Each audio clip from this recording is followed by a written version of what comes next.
Oxirgi yillarda kino ko'rish biroz zerikarli bo'lib qoldi. Har safar bir xil gap. Remake, sequel, reboot, multiverse go'yoki kino studiyalarida yangi g'oya tugab qolgandek. Lekin 2026-yil kino, serial va multfilmlar ro'yxatiga qarasam, ushbu yil kinoni qutqaradigan ko'rinadi. Doomsday, The Boys, Dune, Mortal Kombat shu bilan birga Christopher Nolan o'zining Odyssey filmi bilan. Bu Off Movies kanalida yap-yangi ko'rishga arziydimi nomli kino tavsiya rubrikasi. Ushbu rubrikada faqatgina yuzingizga ro'yxat bilan urmasdan nega aynan bu filmni yoki serialni ko'rish kerak? Sizga bu film yoqdimi? Demak, bunisi ham yoqishi mumkin kabi savollarga javob ham berib boraman. Albatta, agar biz qaysidir shedevrni o'tkazib yuborsak, izohlarda buni ta'kidlashdan hech ham uyalmang. Yaxshilab joylashib, choy va qahvani tayyorlab oling. Biz 2026-yil kino olamini o'zgartiradimi yoki bu yilda nimalarni ko'rishga arziydi? Gaplashamiz.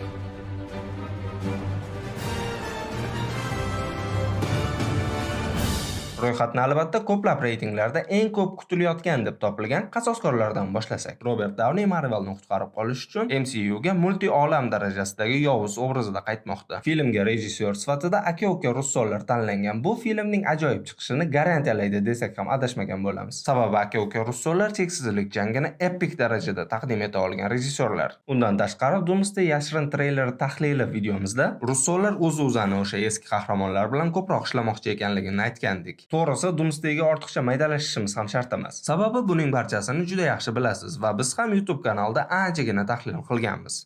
Keyingi film esa Doomsday bilan teatr kassalarida birga-bir raqobatlashmoqchi bo'lgan Dune filmining 3-qismi. Chunki Doomsday va Dune filmlarining kinoteatrlarda chiqish sanalari bir kunda. Internetda bunga juda ham ko'p fikrlar bildirildi. Hatto bu kunga alohida Doomsday degan nom ham o'ylab topishdi. Mayli hazil bilan, lekin bunday ikkita katta fan bazaga ega filmlar bir kunda chiqishi nafaqat studiyaga, balki teatrlar va muxlislarga ham muammolar olib kelishi turgan gap va olib kelishni boshlagan ham. Karantindan keyin o'zi kino industriyasi anchagina suslashib qolgan va streaming servislar ommalashishi muxlislarni kinoteatrlardan ancha qaytargan bir vaqtda bunday katta filmlarning birday chiqishi o'zi kinoteatrga borsammi yoki uyda streaming platformada yotib olib tomosha qilish shu joyda sizning reklamangiz bo'lishi mumkin edi. Ha, mayli, boraman degan muxlislarning oldiga yana bir tanlovni qo'yadi. Bir tomonda RDJ, Chris Evans va butun X odamlarning qaytishi va ikkinchi tomonda Dune. Shaxsan o'zim Doomsdayni ham Dune'ni ham o'tkazib yubormagan bo'lardim, lekin bir oyda ikkita kinoga tushish cho'ntakdan ozgina chaqadi. Bizda mayli kinoteatrlar unchalik qimmat emas. Studiyalar asosiy kassa yig'adigan davlatlarda ishonavering, biletlar ancha qimmat. Boshqa tarafdan qaraydigan bo'lsak, ko'pchilik Doomsdaydan kechib Dune'ni ko'rishga bormasligi mumkin. Bu holatda esa Dune yaxshi kassa yig'a olmaydi va bu biz bitta ajoyib franshizadan ayrilishimizga olib kelishi mumkin. Dune tufayli Doomsdayda IMAX bilan muammo yuzaga kelganini va bunga yechim sifatida Infinity Vision taqdim etilganini katta ehtimol eshitgan bo'lsangiz kerak. Agar eshitmagan bo'lsangiz hech qisi yo'q. Telegram kanalda allaqachon buni tahlil qilib, tushuntirib post joylaganmiz. Undan tashqari, agar siz ham xuddi shunday qiziqarli yangiliklar, kadr orti qiziqlari, eksklyuziv kontentlarni o'tkazib yuborishni xohlamasangiz, Telegramga obuna bo'lib qo'yishingizni so'rayman. Qaytgancha Telegramda ba'zida mana bunday hot photos ham bo'lib turadi. I got you, bro. Ro'yxatimizdan keyingi o'rinni bir emas, ikki proyekt bilan o'rin egallagan Westeros hikoyalari. Bir tomonda 7 qirollik ritsari taxtlar o'yini olamini bizga boshqa tomondan ko'rsatgan bo'lsa, ikkinchi tomonda Ajdar xonadoni serialining 3-mavsumi Targaryenlar sulolasining fuqarolar urushini ochib berishni va'da qilmoqda. 7 qirollik ritsarining 1-mavsumi albatta bizni qayta Westeros atmosferasiga olib kirish va yangi qahramonlarga o'rgatishni ko'zlagan. Shu sabab serialda katta miqyosdagi muammolar deyarli yo'q. Keyingi mavsumlarda albatta bo'lishi mumkin, chunki serialning keyingi mavsumlari chiqishi rasmiy e'lon qilingan. Lekin agar sizga katta actionlar kerak bo'lsa, Ajdar xonadoni ayni muddao. Uning 3-mavsumida endi ko'proq janglar, ko'proq actionlar va albatta eng katta dengiz jangi. Agar sizga bu actionlar ham kam bo'lsa, unda albatta The Boys final mavsumi, serialning 1, 2 va 3-mavsumi o'z davrida butun internetni portlatgan edi. Serial o'zining super qahramonlarga bo'lgan boshqacha dunyoqarashi bilan ko'pchilik ko'nglidan joy olgan va albatta bundan bir necha yil oldin internetda tarqalgan The Boys trendi. To'g'risini aytaman, aynan mana shu memlar meni ham ko'plab muxlislarga qo'shib, noodatiy super qahramonlar olamiga tortgan. Ogohlantirish, agar siz hali ushbu serialni ko'rishni boshlamagan bo'lsangiz, serial Jostko 18+. Har gapda so'kish, ochiqdan-ochiq aloqa sahnalari va serialning asosiy fishkasi qonli sahnalar. Bu ogohlantirish emas, qiziqtirish bo'lib qoldi-yu. Param pam. Serialning 5-mavsumi ham juda qonli sahnalarga boy bo'lgan va albatta boshqa franšizalar absurd deb sanaydigan ishlar The Boys serialida bemalol ko'rsatilgan. Garchi ko'plab muxlislar final mavsumning final qismini juda qattiq tanqid qilishgan bo'lsa-da, qolgan qismlar anchagina qiziq chiqqan. Mortal Kombat 2 film dastlab 2025-yilda chiqishi kerak bo'lgan, lekin 2026-yilga ko'chirilgan va franshiza o'zi qiziq ekanligi sababli bizning ro'yxatimizdan joy oldi. Filmni shaxsan o'zim hali tomosha qilib ulgurganim yo'q, lekin tomosha qilgan tanishlarim yaxshi kino, lekin zo'r emas deyishyapti. Undan tashqari film ijodkorlari ikkinchi qismni ishlash jarayonida birinchi qismdagi muammolarni yo'qotishga va'da berishgan edi. Xullas, Mortal Kombat ham ko'rishga arziydi albatta. Agar siz menga o'xshab koreys zombi janriga qiziqsangiz, Pusanga Poyezd filmi ijodkorlaridan Koloniya filmi. Filmda kastingdan pul ayashmagani treylerning o'zidanoq seziladi va bu bekorga emas. Sababi film taqdim etilgan vaqtning o'zidayoq ancha-muncha tomoshabinlarga erishdi va deyarli faqat ijobiy fikrlar.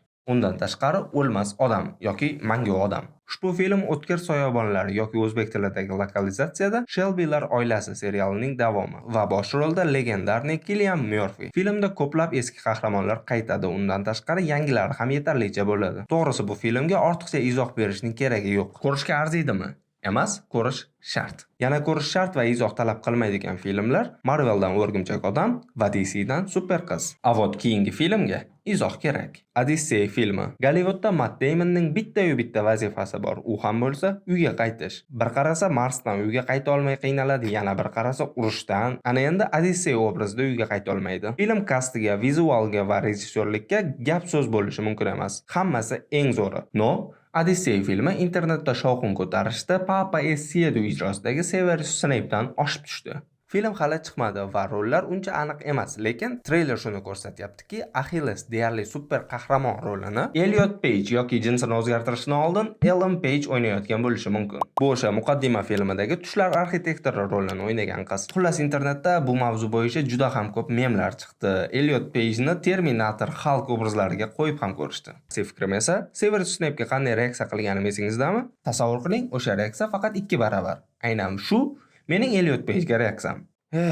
Umid qilamizki, bu tanlov bizni shedevr film ko'rishdan mahrum qilmaydi va rejissyor Kristofer Nolanning g'oyalari hamda boshqa aktyorlarning ajoyib ijrosi bu muammoni yopib ketadi. Seriallarga qaytadigan bo'lsak, seriallarda Marvelning o'zida 2026-yilda anchagina proyektlari mavjud. Spider-Noir, Nicolas Cage ijrosidagi retro uslubdagi ushbu serial taqdim etilgan kuniyoq juda yaxshi izohlarni qabul qilib oldi. Serialda ancha yoshi o'tib qolgan Spider-Noir yana bir detektiv ishni fosh qilishga urinadi. Serial asosiy manbani hurmat qilgan holda oq-qora va zamonaviy texnologiyalarga mos rangli ravishda 2 xil ko'rinishda taqdim etildi. Xullas, bu serial ham ko'rishga arziydi. Daredevil qayta tug'ilgan 2-mavsum. Serial ijodkorlari 1-mavsum yakunida 1-mavsumda yetishmagan actionlarning barchasi 2-mavsumda bo'ladi deyishgan edi. Va albatta ular buni uddalashdi. Lekin negadir mavsum unchalik wow effektini beradigan chiqqani yo'q. To'g'ri, zo'r chiqqan, lekin bundan ham yaxshiroq chiqishi mumkin edi. Hatto internetda muxlislar O'rgimchak odam cameosini qancha kutishdi. To'g'risi ham Peter Parker No Way Home'dan keyin Nyu-Yorkka ko'chib keldi. Daredevil ham Nyu-Yorkda. Undan tashqari, qasoskorlarning eski binosi hozir kundagi yangi qasoskorlarning yangi binosi ham Nyu-Yorkda. Daredevil Born Again 1-mavsum. Kingpin New York meri bo'ldi va butun shaharda super qahramonlikni yo'qotishga urinyapti. O'rgimchak odam? Ha, o'zingizlar hal qilib olasizlar. Kingpin muqaddam qamalgan va katta mafiyoznik. O'rgimchak odam? Ichcho, kimda bo'lmaydi. Thunderbolts. Sentry butun New Yorkni bo'shliqqa olib kirib ketyapti. O'rgimchak odam?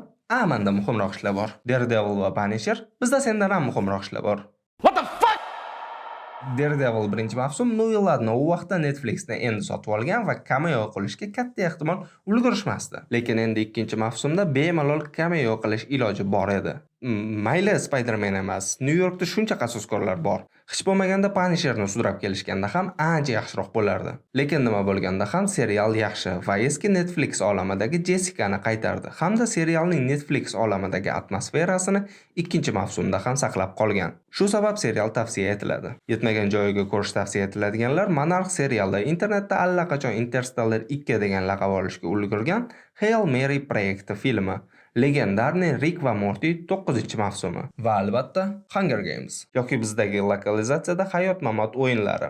Hunger Games Sunrise on the Reaping yoki tarjimada O'rim terimdagi quyosh chiqishi yoki O'rimdagi tong Film franshizadagi 6-si bo'ladi va bu safar asosiy rolda yosh Haymitch va uning Hunger Games'da qanday o'ynaganligi to'g'risidagi hikoyasi. Eslatib o'taman, 2023-yil yosh sinov to'g'risida ham film taqdim etilgan edi. U ham unchalik yomon emas edi. Bu filmning eng qiziq tomoni shundaki, biz Haymitchni asl trilogiyada doim mast, sovuqqon va hayotdan charchagan mentor sifatida ko'rganmiz. Lekin bu safar savol boshqacha. U boshidan shunday bo'lganmi yoki Kapitoliy uni shunday odamga aylantirganmi? Sunrise on the Reaping aynan mana shu savolga javob berishi mumkin. Chunki Haymitch oddiy g'olib emas. U o'z o'yinida Kapitoliyning tizimidan foydalanib, ularning o'z qoidalarini o'zlariga qarshi ishlatgan personaj. Va Kapitoliy bunday narsani kechirmaydi. Shuning uchun bu film shunchaki navbatdagi Hunger Games emas, bu biz bilgan Haymitch qanday singan yoki majburan sindirilgan, nega hech kimga ishonmaydigan, lekin baribir Katniss va Pitga yordam beradigan odamga aylanganini ko'rsatishi mumkin.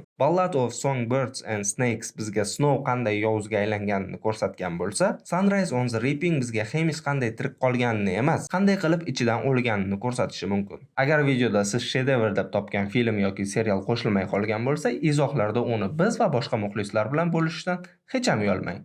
Videoni oxirigacha ko'rganingiz uchun rahmat. Charchamang. Param pam.